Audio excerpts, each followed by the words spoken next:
दोस्त इस वीडियो में हम देखेंगे योनो एसबीआई एप्लीकेशन के थ्रू एसबीआई के किसी भी क्रेडिट कार्ड का बिल कैसे चेक किया जाता है और कैसे पे किया जाता है।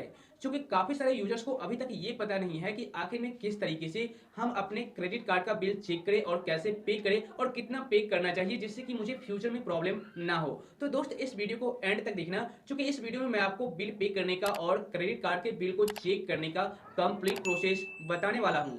तो चलिए शुरू करते हैं। दोस्तों योनो एसबीआई एप्लीकेशन के थ्रू किसी भी क्रेडिट कार्ड का बिल पे करने के लिए आपको सबसे पहले योनो एसबीआई एप्लीकेशन में लॉगिन कर लेना है। लॉगिन करने के बाद इस तरह का यूजर इंटरफेस दिखेगा। यहाँ पर आपको काफ़ी सारे ऑप्शंस दिखेंगे। यहाँ पर आपको एक ऑप्शन दिखेगा कार्ड्स, इस कार्ड्स वाले ऑप्शन पर क्लिक करना है। उसके बाद यहाँ पर आपने जो भी क्रेडिट कार्ड लिंक कर रखा होगा कुछ सेकेंड में शो हो जाएगा। जैसा कि देखिए मेरे केस में मेरा क्रेडिट कार्ड शो हो चुका है और मेरे क्रेडिट कार्ड का लास्ट 4 डिजिट यहाँ पर आपको दिख जाएगा। अब यहाँ पर सबसे पहले ये चेक करना है कि हमारे क्रेडिट कार्ड का बिल कितना आया है, कितना मुझे पेमेंट करना है इस मंथ का, क्योंकि काफ़ी सारे लोग कंफ्यूज हो जाते हैं। देखिए यहाँ पर मेरे क्रेडिट कार्ड पर आपको 3057 रुपये और 32 पैसे शो हो रहे होंगे।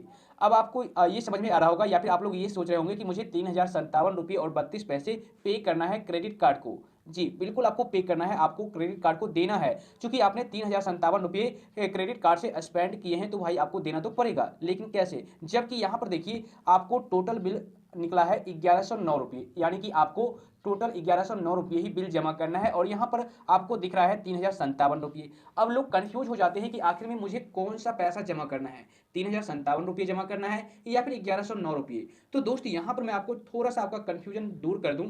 यहाँ पर जो 3057 रुपये और 32 पैसे आपको दिख रहे हैं उस रुपये को आपने खर्च तो किया है क्रेडिट कार्ड से, लेकिन आपने हो सकता है पिछले मंथ कुछ किया होगा और इस माह कुछ और किया होगा, तो कुल मिलाकर के आपको यहाँ पर शो हो रहा होगा कि इतना रुपया आपने 2-3 महीने में खर्च किया है। अब देखिए आपको ये समझ में कैसे आएगा कि पिछला मंथ मुझे मैंने कितना खर्च किया है। वैसे तो आपको मैसेज के माध्यम से ही पता चल जाएगा। जैसे कि यहाँ पर देखिए मेरा जो बिल जनरेट होता है वो हर महीने की 15 तारीख को होता है और यहाँ पर 15 फरवरी 2023 आपको दिख रहा है। इसके बाद ड्यू डेट भी आपको दिख रहा है, यानी कि 7 मार्च तक मुझे इस पैसे को पे करना है। और टोटल बिल जो बना है वो बना है 1109 रुपये, यानी कि पिछले माह का जो मैंने जनवरी में क्रेडिट कार्ड से खर्च किया था वो 1109 रुपये मैंने सिर्फ खर्च किया था, तो इस 1109 रुपये को मैं पे करूंगा। अब यहाँ पर कुछ लोगों को एक पॉइंट और समझ में नहीं आता है कि भाई ये मिनिमम ड्यू क्या है, जबकि यहाँ पर टोटल भी 1109 रुपये टोटल बिल दिखाया जा रहा है, तो मिनिमम ड्यू 200 रुपये ही क्यों।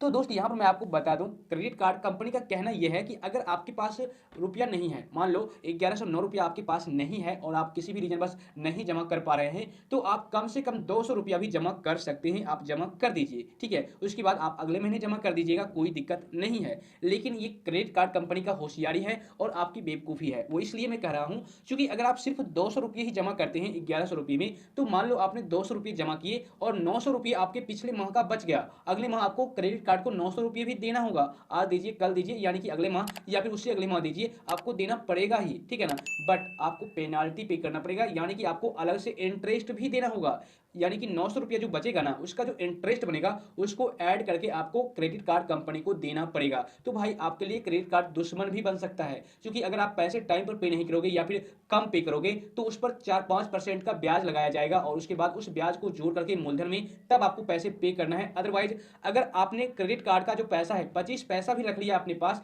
तो वो 25 पैसा भी एक दिन 250 रुपया बन जाएगा, 2500 रुपया बन जाएगा या फिर 25,000 रुपया भी बन जाएगा, ठीक है ना, क्योंकि उस पर इंटरेस्ट ऐड होता रहेगा। इसलिए आप जितना भी पैसा है उतना एक बार में ही पे कर दीजिए, या फिर आपके डेबिट कार्ड पर जितना अवेलेबल पैसा होगा उतना ही पैसा आप खर्च कीजिए, ताकि अगले माह आप क्रेडिट कार्ड का पैसा बिल पे कर सके। अब आप कहोगे कि भाई जब मेरे पास पैसा डेबिट कार्ड पर उतना अवेलेबल ही होगा तो मैं क्रेडिट कार्ड से ही पेमेंट क्यों करूंगा। तो दोस्त क्रेडिट कार्ड से कुछ आपको बेनिफिट्स होते हैं, जैसे डिस्काउंट वगैरह मिलता है या फिर ऑफर्स मिलते हैं, कैशबैक मिलते हैं, तो इस वजह से आप यूज कर सकते हैं इस क्रेडिट कार्ड को या फिर किसी भी क्रेडिट कार्ड को, जबकि डेबिट कार्ड पर आपको ऑफर्स वगैरह देखने को नहीं मिलते हैं, बहुत कम मिलते हैं, ठीक है। तो यहाँ पर जो आपको टोटल बिल दिख रहा है ना, इतना बिल आपको क्रेडिट कार्ड को पे करना है, ना कि टोटल ये वाला।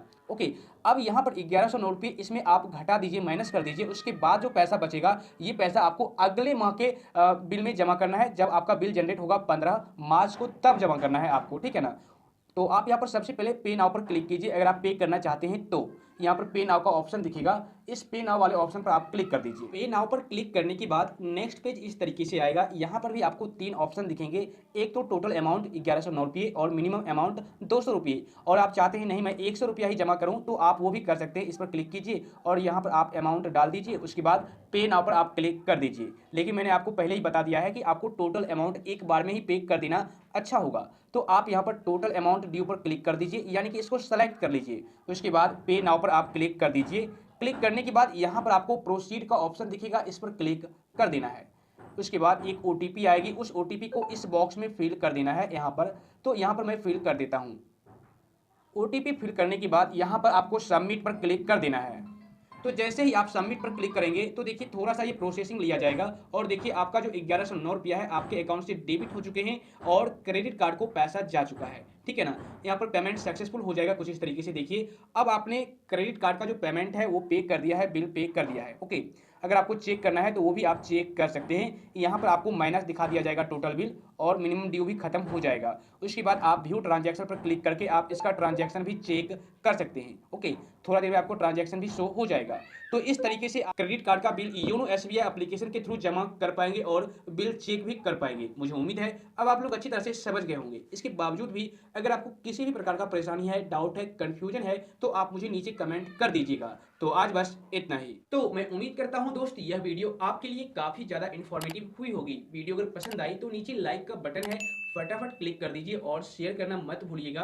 और अगर आप मेरे को पहली बार देख रहे हैं, वैसे तो पहली बार ही देख रहे होंगे क्योंकि यह एक नया चैनल है, तो प्लीज आप लोग सपोर्ट जरूर कीजिए। तो फिर मिलता हूं आपसे फिर से किसी नेक्स्ट प्लस इन्फॉर्मेटिव कंटेंट के साथ। तब तक के लिए जय हिंद।